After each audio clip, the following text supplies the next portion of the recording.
Și bine te-am găsit în noul meu episod din videoblogul meu. Astăzi vom discuta despre două lucruri. Înainte de aceste două lucruri vreau să spun că n-am putut să mai fac un episod în ultimele, nu știu, cred că 2-3 săptămâni, pentru că am fost și eu în vacanță și am fost ba pe la strand, ba pe la bunici, ba pe la baraj, am avut destul de multă treabă cu familia. Acum însă am venit și sunt cu un nou episod. Primul subiect despre care aș vrea să vorbim și cred că acesta vă interesează mai mult pe toți, nu doar pe cei care sunt din Hunedoara, o să vă spun imediat de ce, pentru că am auzit pe la televizor că școala va începe pe 17 septembrie. Exact.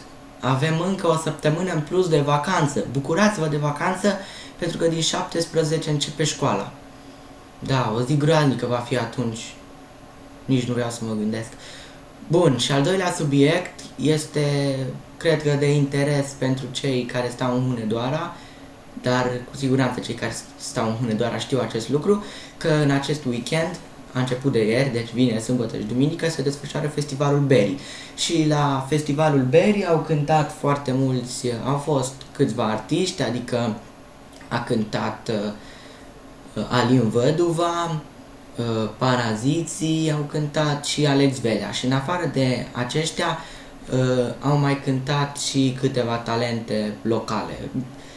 O să vă citesc acum programul pentru acest sfârșit de săptămână al zilei.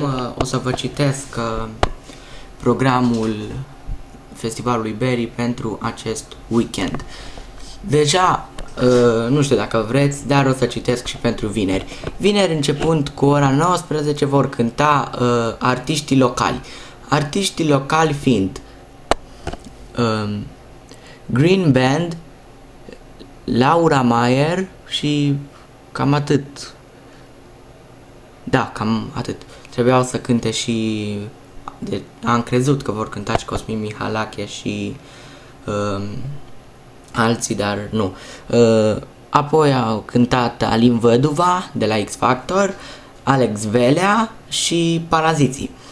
Sâmbătă, începând cu ora 19, vor cânta din nou artiștii locali, pe care nu cred că îi cunoașteți.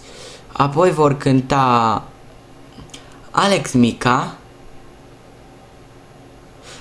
DJ Project și Adela Popescu și Sunrise I-N-C.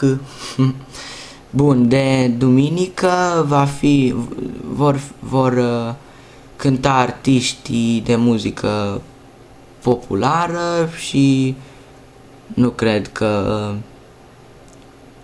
vreți să vă citesc, că nu cred că vă place muzica populară.